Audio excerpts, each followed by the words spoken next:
Bem-vindo ao Memórias de um Assombrado. No vídeo de hoje, você vai acompanhar casos de famílias que precisaram chamar um padre depois de enfrentar acontecimentos que fugiam do normal dentro de casa. Situações silenciosas, pesadas e que só pioravam com o tempo. Antes de começar, já deixa o like. Comenta se você acredita que a ajuda religiosa faz diferença nesses casos e se inscreve no canal para não perder nenhum relato novo. Respire fundo, apague as luzes e se prepare, porque vamos entrar nas Memórias de um Assombrado. Relato 1. Padre Miguel. Meu nome é Miguel, tenho 54 anos e sou padre no interior do Paraná. Já acompanhei muitas famílias enfrentando perdas, crises e situações que desafiam a compreensão humana, mas sempre mantenho os pés firmes na doutrina da igreja. Não acredito que os mortos fiquem vagando por casas, muito menos que precisem de libertação. O que existe muitas vezes é a dor, o luto e ambientes emocionalmente carregados que fazem certas famílias enxergarem mais sofrimento do que realmente há. Ainda assim, já vivi situações em que percebi claramente que algo além do natural estava presente. Não espíritos de pessoas falecidas, mas uma influência negativa alimentada pelo desequilíbrio emocional do lar. Foi isso que encontrei na casa da família Araújo. Eles me procuraram cerca de um mês após a morte de Lucas, o filho mais velho. O jovem havia sofrido um acidente de moto, e desde então, a casa se tornou um ambiente silencioso e pesado. A mãe, Dona Lourdes, me buscou diversas vezes, alegando que coisas estranhas estavam acontecendo no quarto do rapaz. Ruídos, objetos se movendo, uma gaveta que abria sozinha todas as madrugadas no mesmo horário. Quando ouvi aquilo pela primeira vez, minha resposta foi a mesma que sempre dou. O luto provoca sensações e percepções que não são sobrenaturais. Ela concordou, mas insistiu que o que estava acontecendo não era fruto da imaginação. O desespero em sua voz não era teatral. Era de uma mãe que já ultrapassava os limites do sofrimento. Decidi visitar a casa numa tarde tranquila. O ambiente era simples, mas carregado de tristeza. O quarto do rapaz permanecia intacto, como se ninguém tivesse coragem de tocar em nada. Examinei a gaveta mencionada. Não havia nada de anormal. Trilhos firmes, madeira bem encaixada, nada que justificasse abrir sozinha. Ainda assim, não atribuí isso a algo sobrenatural. Apenas mantive a observação. Ao caminhar pela casa, percebia que o silêncio tinha um peso quase físico. Não era uma presença espiritual de alguém morto. Isso não faz parte da fé católica, mas era perceptível que o luto havia transformado o ambiente em algo sufocante. Um lar pode ficar espiritualmente fragilizado quando a dor se instala sem espaço para ser elaborada. Retornei dias depois, à noite, para conversar mais profundamente com a família. Percebi que todos estavam emocionalmente desgastados, especialmente pela repetição dos acontecimentos às madrugadas. O pai, um homem reservado, começou a admitir que acordava com a sensação de que algo passava pelo corredor. Não era um fantasma, pelo menos não segundo nossa fé, mas podia ser um reflexo de uma casa vulnerável, onde a tristeza se tornou tão intensa que abriu brechas para perturbações que não se explicam apenas emocionalmente. Na terceira visita, cheguei antes do amanhecer. A casa estava em completo silêncio, mas quando entrei senti uma mudança súbita na temperatura, como se o ar estivesse mais denso. Era uma sensação breve, porém marcante. A mãe me informou que naquela madrugada as perturbações haviam sido mais intensas, o que reforçou meu entendimento de que aquela família estava emocional e espiritualmente fragilizada. Expliquei a eles que, quando uma casa está tomada por sofrimento, ela se torna vulnerável a influências negativas, não relacionadas ao falecido, mas sim ao estado espiritual do ambiente. É algo que já presenciei algumas vezes na vida sacerdotal. Pedi então que todos se reunissem comigo no quarto do jovem para uma oração de libertação do lar. Não era para liberar o rapaz, porque ele já estava nas mãos de Deus. Era para libertar a família da dor que havia se transformado em peso espiritual. Oramos juntos, pedindo proteção, luz e a restauração da paz naquela casa. Durante a oração, senti o ar finalmente se suavizando. Não houve barulhos, nem manifestações dramáticas. Foi algo discreto, como se aquela densidade que pairava no ambiente estivesse finalmente se dissipando. A mãe começou a chorar, mas desta vez não era desespero, era alívio. O pai, com esforço, fechou a gaveta que tantas vezes havia encontrado aberta, num gesto simbólico de fechamento não do quarto, mas da ferida que mantinha a casa presa à dor. A partir daquela noite, nenhum fenômeno voltou a acontecer. Quando retornei semanas depois, encontrei um lar mais leve, com a luz entrando pelas janelas e os semblantes mais tranquilos. Eles conseguiram reorganizar o quarto aos poucos, guardar pertences e seguir o processo de luto com dignidade. Nunca disse a eles que havia um fantasma ali. Isso não existe dentro da nossa fé. O que existia era um ambiente sufocado pela dor, vulnerável a perturbações que só cessaram quando a família buscou a Deus com sinceridade e permitiu que a paz substituísse o vazio. E essa é, muitas vezes, a forma mais silenciosa e verdadeira do sobrenatural. Não aquilo que vemos, mas aquilo que sentimos quando a escuridão encontra uma brecha e tenta se instalar onde existe sofrimento demais. Relato 2. A casa do rapaz silencioso. Meu nome é Padre Antônio, tenho 49 anos e sirvo numa paróquia pequena no interior de Minas Gerais. Já acompanhei muitos casos de sofrimento emocional e espiritual, mas sempre deixo claro, a igreja é extremamente cautelosa com o termo possessão. A maioria dos casos é apenas psicológico, emocional ou resultado de um ambiente familiar adoecido. Só que, às vezes, existe algo além disso. Não é fantasma, não é espírito de gente morta, nada disso. São influências negativas que se aproveitam de fragilidades humanas. E foi exatamente o que vi quando conheci o caso de Júlio. Júlio tinha 17 anos. Eu já o conhecia de vista porque ele frequentava a catequese quando era menor, mas depois se afastou da igreja. Era um rapaz fechado, tímido demais, sempre com os olhos baixos.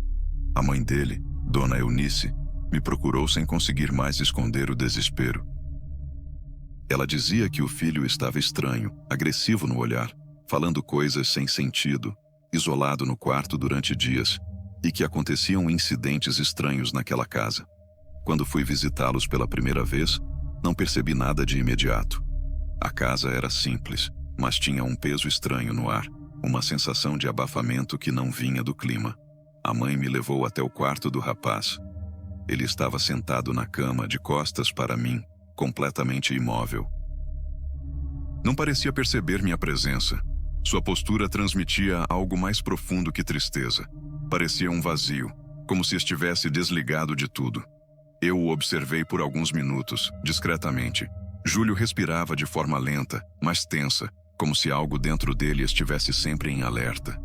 Tentei puxar alguma conversa suave, mas ele não reagiu. Não virou o rosto, não mudou a expressão, nada. Era como se falasse com uma parede. Enquanto estava ali, senti um incômodo estranho. Uma pressão no ambiente, quase como se o ar ficasse pesado sem motivo. Isso não significa que havia algo sobrenatural visível. Na maioria das vezes, esse peso é um conjunto de fatores. Dias sem dormir, clima emocional tenso, pessoas chorando, ambiente fechado, desgaste espiritual. Mas aquele quarto parecia carregar mais que tristeza. Fui embora preocupado. Combinei com a mãe de voltar no dia seguinte para observar melhor. Ela me contou que ele vinha tendo crises há semanas, gritos repentinos, momentos de riso fora de hora, outros de silêncio profundo e incidentes como objetos caindo sem explicação.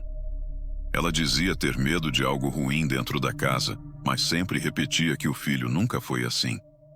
No segundo dia, cheguei mais cedo. Júlio estava trancado no quarto.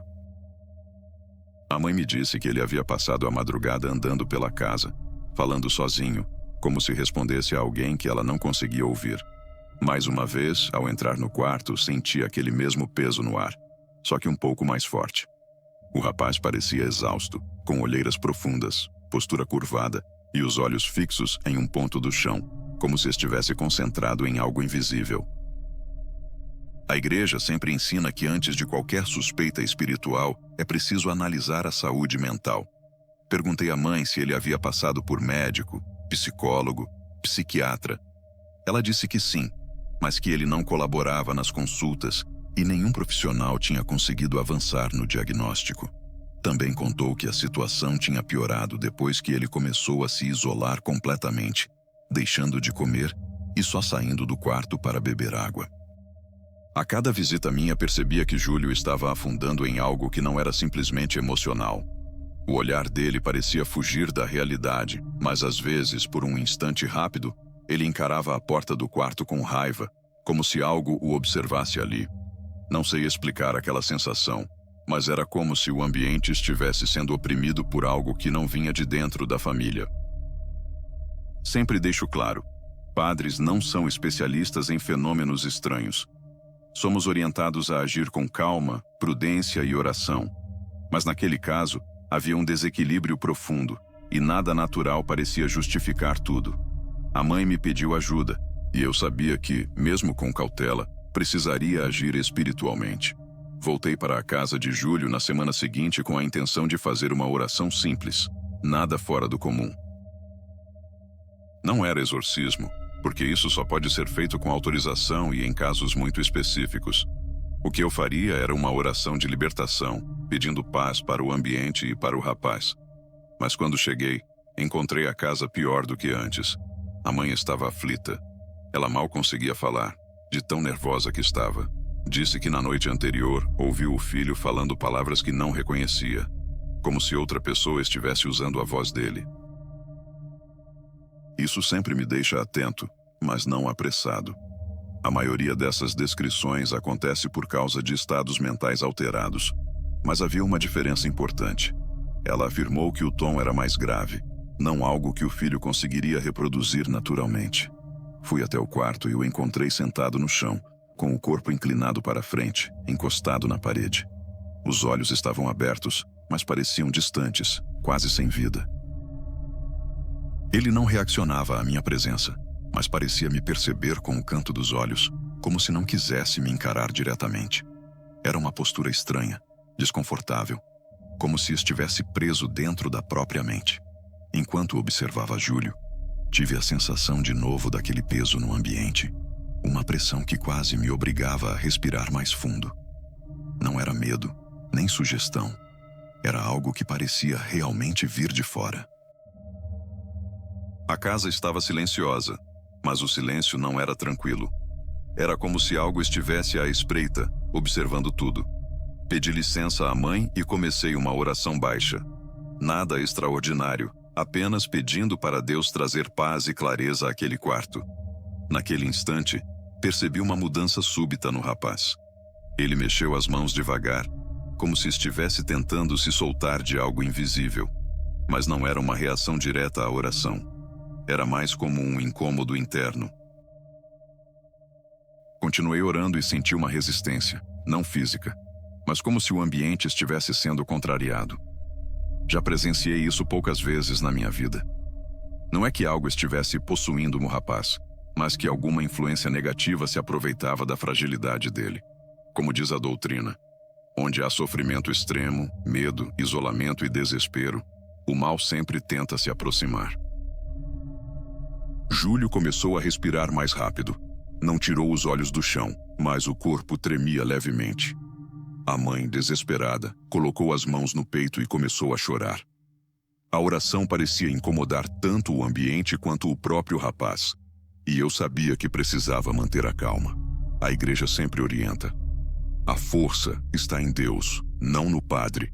E a oração precisa ser feita com serenidade.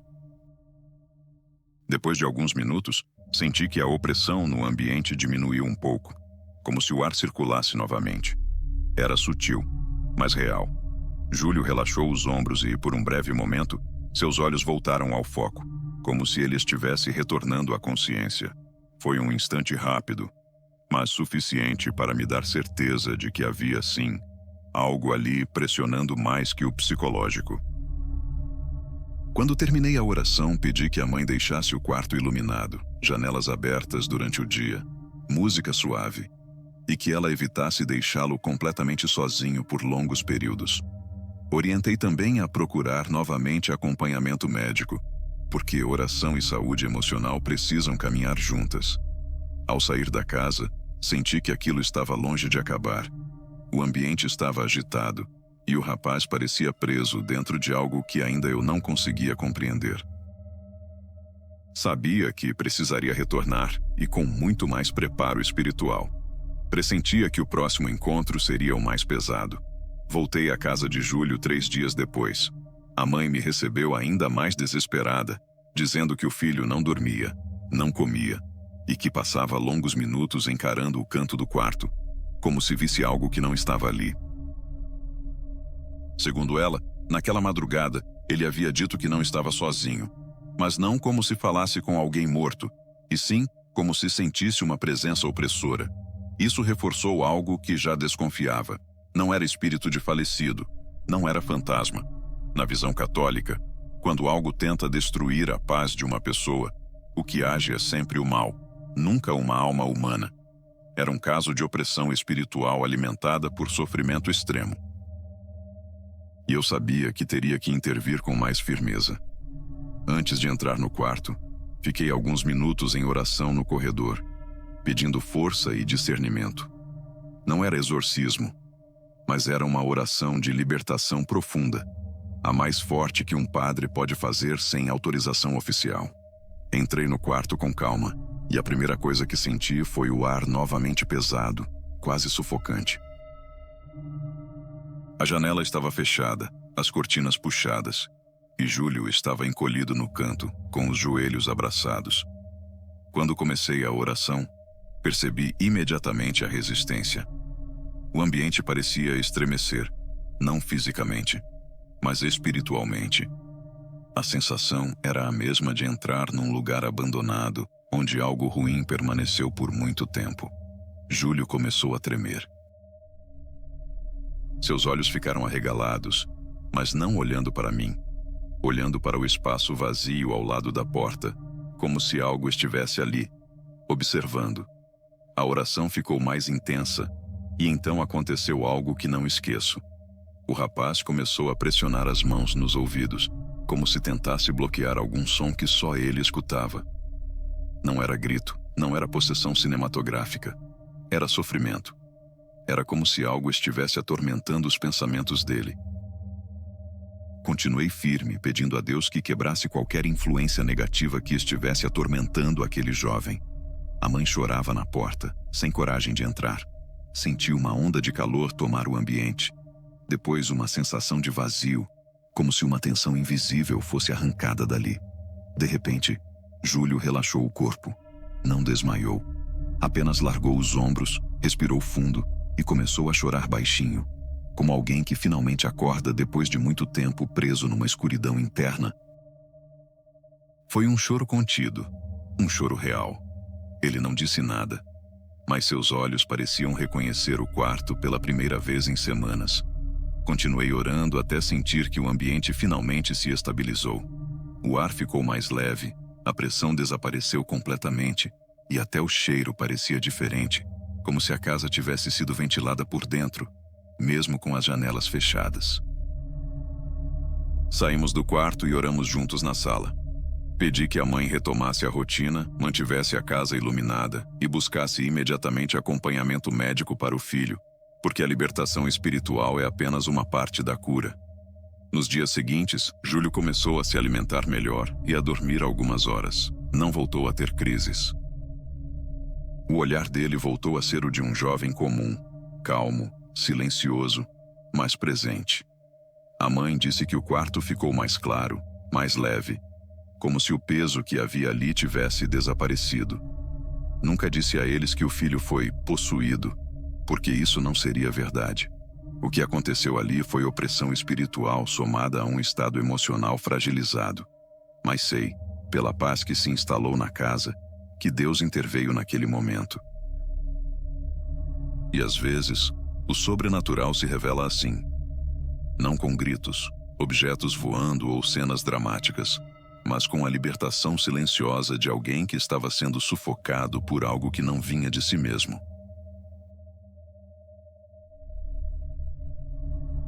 Relato 3. A sombra, no quarto do casal. Meu nome é Padre Elias, tenho 56 anos e sirvo há muitos anos numa paróquia pequena no interior de Pernambuco. Já acompanhei famílias destruídas por brigas, jovens dominados pela ansiedade, pessoas em busca de reconciliação. Mas algumas situações chegam até nós com um peso diferente. Aquele tipo de pedido de ajuda que carrega algo além do sofrimento emocional. Assim foi quando um casal jovem apareceu na paróquia logo cedo, visivelmente esgotado, com o corpo denunciando noites seguidas sem descanso. Eles contaram que, havia semanas, não conseguiam dormir. A esposa despertava sempre por volta do mesmo horário de madrugada, tomada por uma sensação de presença ao lado da cama. Uma presença imóvel, silenciosa, que parecia observá-la no escuro. No começo, ela mesma acreditava que fosse apenas ansiedade, mas a repetição exata do horário e a impressão constante de que alguém dividia o quarto com eles começou a destruir suas noites. O marido, inicialmente descrente, tentou manter a razão, até que passou a acordar com um peso intenso no peito e dificuldade para respirar, como se o ar do quarto ficasse muito mais denso naquele horário. Ele relatava pequenos lapsos de memória em certas madrugadas, como se tivesse acordado e se levantado, mas não lembrasse do momento exato em que voltou para a cama. Esses apagões começaram a assustá-lo mais do que a sensação de presença. A primeira coisa que analisei não foi nada ligado a fantasmas ou espíritos de mortos, porque a igreja não ensina esse tipo de coisa. Minha preocupação inicial sempre é entender o estado emocional da família. Se há desgaste, brigas constantes, mudanças na rotina ou qualquer situação que possa ter fragilizado o ambiente espiritual da casa. E ali, desde o primeiro contato, ficou claro que o casal estava vulnerável, desgastado, emocionalmente drenado. Medo e cansaço são combinações perigosas, capazes de abrir brechas para influências espirituais negativas. Decidi visitar a casa deles no mesmo dia. Em casos assim, quanto mais cedo eu conhecer o ambiente, melhor. A casa era organizada e simples, mas ao entrar no quarto do casal tive a impressão imediata de que o ar estava parado. Mesmo com a janela aberta, o ambiente parecia abafado, como se algo tivesse drenado a leveza que normalmente existe num espaço onde se dorme. As sombras do quarto pareciam mais densas do que o comum, não pela iluminação, mas pela energia que o local exalava. Ficamos alguns minutos em silêncio para que eu pudesse sentir melhor o ambiente. Era evidente que aquele quarto vinha acumulando medo há algum tempo. A esposa mantinha o corpo tenso, como alguém que espera um toque a qualquer momento, mesmo sem ouvir ou ver o que teme. O marido tentava manter postura firme, mas o olhar denunciava a exaustão e o receio de perder o controle da própria mente durante a madrugada. Ambos descreviam a situação com a mesma precisão. Havia presença, mas nunca havia forma, barulho ou movimento. Era uma sensação que não precisava se mostrar para ser percebida. Realizei uma oração simples, pedindo proteção para o casal e paz para o ambiente. Por alguns instantes, senti o ar do quarto ficar mais leve, como se a oração tivesse arejado o espaço. Eles também perceberam essa mudança. Era quase imediato, como quando abrimos uma janela depois de muito tempo. No entanto, essa sensação não bastava para considerar o problema resolvido. Aquele tipo de opressão espiritual costuma ser sutil, silenciosa e persistente, agindo nos momentos em que a pessoa está mais frágil, especialmente na madrugada, quando a mente está cansada e o corpo está vulnerável. Ao deixar a casa, tive a certeza de que precisaria voltar. Não era um caso de imaginação, nem fruto apenas do desgaste emocional. Existia ali uma influência que vinha de fora, algo do além tentando se instalar na rotina daquela família. E, pela forma como se repetia no mesmo horário, eu sabia que aquilo não iria ceder sem uma intervenção mais profunda. Voltei à casa deles poucos dias depois, já esperando encontrar sinais de desgaste ainda maiores. E foi exatamente o que aconteceu. O casal parecia ter perdido parte da vitalidade que tinham mostrado na primeira visita. A esposa carregava um olhar vidrado, como quem vive em alerta constante. O marido caminhava com passos pesados, como se não estivesse descansando em nenhum momento. O medo já não era apenas noturno. Tinha começado a acompanhar os dois durante o dia. A repetição das ocorrências nas madrugadas só deixou a atmosfera mais densa. Eles contaram que a sensação de presença continuava surgindo sempre no mesmo horário, como se fosse um ciclo marcado. Não havia aparição, não havia barulho, não havia toque físico. Era apenas a certeza de que algo do além se posicionava no quarto, silencioso, sem se aproximar, mas também sem se afastar.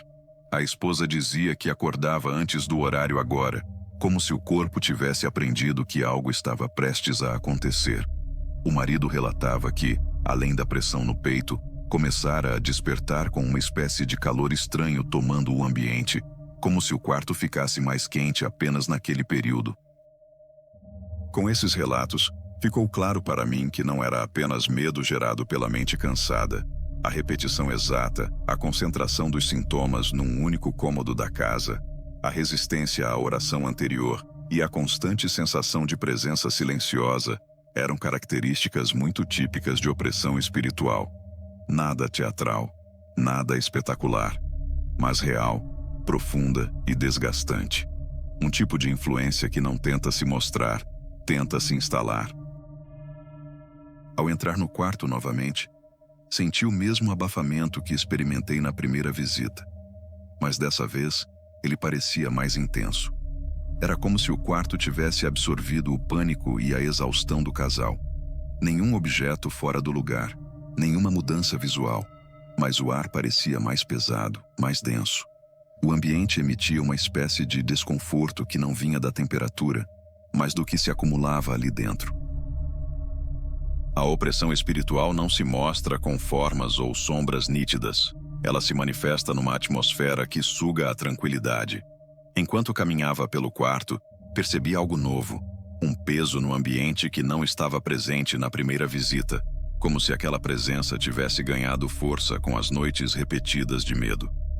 O casal havia dormido menos ainda, e cada despertar carregado de angústia alimentava algo que não pertencia àquela casa. O medo constante é uma porta aberta para influências que se aproveitam justamente disso, do desequilíbrio emocional, da vulnerabilidade mental, da sensação de desamparo. Observei o marido com mais atenção. Ele estava inquieto, como alguém tentando se manter firme, mas o corpo o traindo com pequenos tremores involuntários.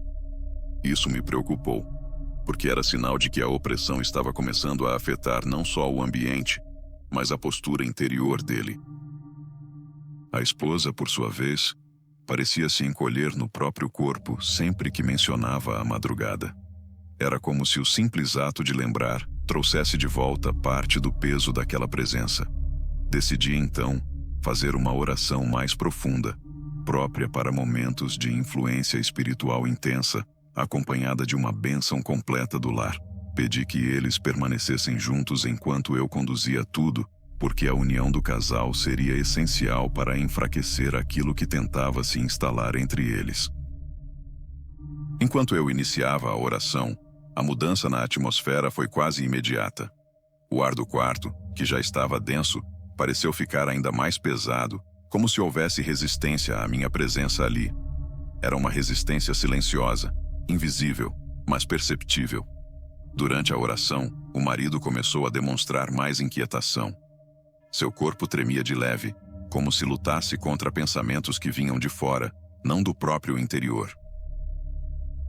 A esposa, pela primeira vez, me contou depois que sentiu como se aquela presença recuasse, não sumisse, mas se afastasse para um canto do quarto, quase como quem não queria suportar a força da oração. Para mim, essa percepção dela foi um indicativo claro. Aquilo não era imaginação. Era uma influência espiritual real e presente, pressionando o ambiente, se alimentando da fragilidade e tentando permanecer ali.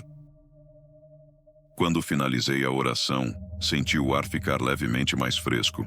Não era o fim do problema, mas havia sido um golpe direto contra aquilo que o casal vinha enfrentando. Eu sabia o que ainda precisava ser feito, e a madrugada seguinte seria decisiva. Depois da oração mais profunda, pedi que o casal prestasse atenção nas próximas madrugadas, não para alimentar o medo, mas para perceber se algo mudaria no comportamento daquela presença. Às vezes, após uma intervenção espiritual, o ambiente dá sinais claros de enfraquecimento da opressão. Outras vezes, ela se intensifica brevemente antes de ceder. De qualquer forma, eu sabia que o ciclo se aproximava do fim. A reação durante a oração já havia mostrado que aquilo não tinha força absoluta, apenas se aproveitava da fragilidade emocional dos dois. Na manhã seguinte, acordei com uma sensação inquieta, como se algo ainda estivesse pendente naquele caso. Não era pressentimento místico, mas o tipo de alerta interior que um padre desenvolve com o tempo. Quando lidamos com influências espirituais, aprendemos a reconhecer quando a batalha ainda não terminou. Liguei para o casal no meio da manhã para saber como tinham passado a noite. Eles relataram que acordaram no mesmo horário de sempre, mas dessa vez o quarto parecia menos opressivo. A esposa disse que não sentiu a presença tão próxima quanto antes, e o marido falou que, embora ainda tivesse acordado com o corpo tenso, não sentiu a pressão pesada no peito. Era um avanço, mas não o suficiente para considerar resolvido. Decidi então voltar a casa naquela mesma tarde para completar o processo. Entrei no quarto novamente e pela primeira vez senti uma mudança real no ambiente. O ar não estava tão abafado e a energia parecia menos densa, como se aquela presença estivesse mais retraída. A opressão espiritual raramente se mantém firme quando confrontada com oração e união familiar. Ela tenta resistir, mas enfraquece quando encontra um ambiente que se recusa a ceder ao medo. Realizei uma segunda oração de libertação, desta vez mais direcionada ao espaço físico do quarto. Caminhei lentamente pelos cantos, abençoando cada área, pedindo que toda a carga negativa fosse retirada e que a paz voltasse a ocupar aquele lugar. Enquanto isso, observei os dois, atentos, firmes, muito mais confiantes do que na primeira visita. Essa mudança neles era fundamental. O medo constante que antes alimentava a opressão, agora estava cedendo espaço para a esperança. Completada a bênção do quarto, pedi que deixássemos a porta aberta por algumas horas, permitindo que a casa respirasse. Eles seguiram todas as orientações com cuidado. A esposa parecia aliviada pela primeira vez desde que tudo começou, e o marido, embora ainda exausto, demonstrava clareza, como se tivesse finalmente recuperado o controle sobre a própria mente. Na madrugada seguinte, o casal acordou novamente no horário habitual, mas dessa vez o quarto estava completamente diferente. Eles relataram que a sensação de presença havia desaparecido por completo. Nenhum peso, nenhum calor, nenhuma opressão silenciosa no canto do quarto. Apenas o silêncio natural da madrugada. A esposa conseguiu dormir novamente sem sentir o corpo travar. O marido acordou respirando normalmente, sem lapsos, sem tremores, sem o calor sufocante que antes preenchia o ambiente. A repetição do horário sem a presença foi o primeiro sinal claro de que a influência espiritual havia sido interrompida de forma definitiva. Esperei alguns dias antes de dar o caso como encerrado. Influências desse tipo podem tentar voltar se encontrarem o ambiente emocional enfraquecido. Mas o casal continuou dormindo bem, sem qualquer repetição dos sintomas. As madrugadas passaram a ser comuns, tranquilas. O quarto recuperou o que havia perdido: leveza, descanso, sensação de segurança. Quando retornei à casa para a última visita, encontrei um ambiente completamente diferente daquele que conheci no início. Parecia outra casa. A mudança mais evidente não estava no espaço físico, mas no casal. Eles estavam alinhados, mais unidos, falando com calma e vivendo sem aquele peso constante que vinha drenando suas forças. A ausência total da presença nas noites seguintes só confirmou o que eu já suspeitava. A opressão havia sido finalizada. No fim, aquele episódio não deixou traumas. Pelo contrário, trouxe ao casal a compreensão de que, quando existe fragilidade emocional, qualquer influência externa pode se fortalecer. Mas quando a fé e a união se impõem, o que é do além perde força. Esse caso me marcou justamente pela sutileza. Não era um barulho, nem um vulto, nem um ataque físico. Era apenas uma sombra silenciosa que se alimentava do medo e que desapareceu quando encontrou resistência verdadeira. Era o encerramento perfeito para uma presença que nunca teve lugar naquela casa. E aquela família, enfim, pôde voltar a dormir em paz. Obrigado por assistir mais um vídeo do Memórias de um Assombrado. Se alguma história te chamou a atenção, comenta aqui embaixo. Quero saber o que você faria no lugar dessas famílias. Não esquece de deixar o like, se inscrever no canal e ativar o sininho. Isso ajuda muito o canal a continuar trazendo relatos reais toda semana. Nos vemos no próximo vídeo e cuide das energias da sua casa.